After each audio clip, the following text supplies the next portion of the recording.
All right, so you believe that the buildings came down in a controlled demolition, right? Well, I don't believe it. I've looked at the evidence, you're and right, the evidence is overwhelming. All right, the evidence is overwhelming to you because you're a conspiracy nut, but no, actually, putting all that aside, I ask your viewers to take...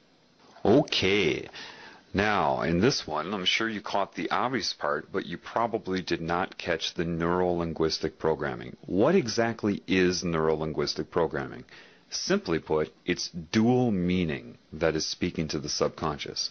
Now, of course, he's shaping public opinion by saying, it's obvious to you because you are a conspiracy nut. Well, remember now, people are very phobic of being called anything that goes against the norm. So if you agree with him, oh, then you're a nut, and people, they can't escape their own ego. So that's used to shape him. What you probably didn't catch is him saying, but, putting that all aside, this is neuro-linguistic programming.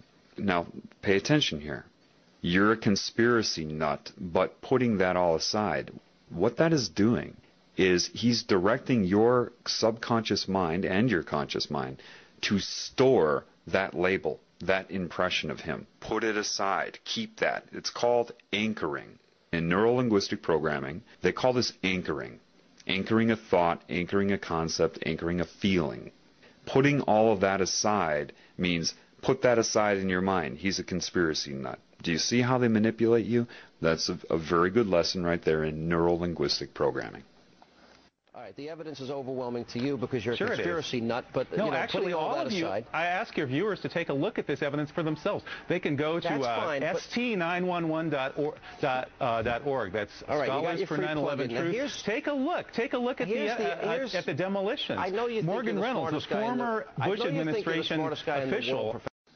Okay, that's pretty obvious. You see how he's treating him. Very nonchalant, irritated, bored. And I know you think you're the smartest guy in the world. This is, the typical you're a know-it-all type of comment. People are trained to hate people who, quote, know it all. Why? Because they want you to be dumb. That's why in society you have catchphrases that go around that people use, like, you think too much, you're too deep, you know it all. These have all become derogatory terms in this new Orwellian society. Haven't you noticed that? His response is petty and childish, but he means to be this way. It does nothing. It addresses nothing. He can't think of anything to say in response to the professor, so he has to take a cheap shot like this. I know you think you're the smartest guy in the world. That should be obvious to you, that is just overdoing it, creating, manifesting an insult, just, again, for one reason and one reason only, to disrupt his thinking and to program your mind on how to view him.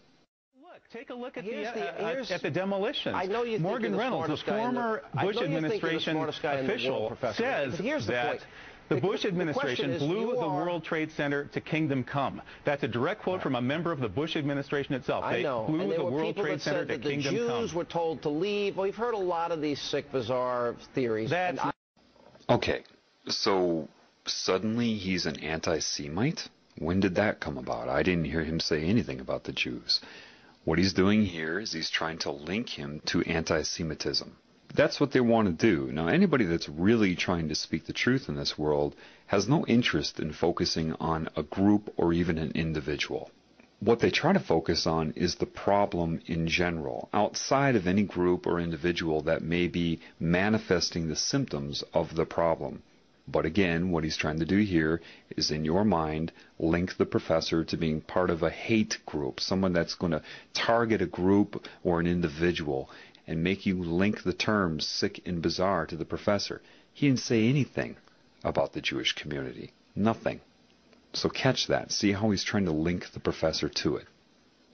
The World Trade Center to kingdom come. That's a direct quote from a member of the Bush administration itself. I know. They blew the World Trade Center to kingdom come. The Jews were told to leave. Well, we've heard a lot of these sick, bizarre theories. And I don't believe any of them. But you're allowed to believe what you want. But that's not what's at hand here.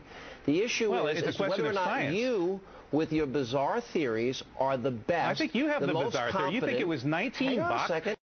Okay, again, saying his issues, his views are bizarre, right? But the reason he puts up his pinky there is because that is the weakest finger, that it would imply a small penis, not a potent man, using that in reference to him, saying that he is impotent, that he is bizarre, that he is weak, and that he is of the pinky. And that's why he chooses, of all fingers and all gestures, to speak about his theories, he puts his pinky up. And these are all subconscious sorcery methods.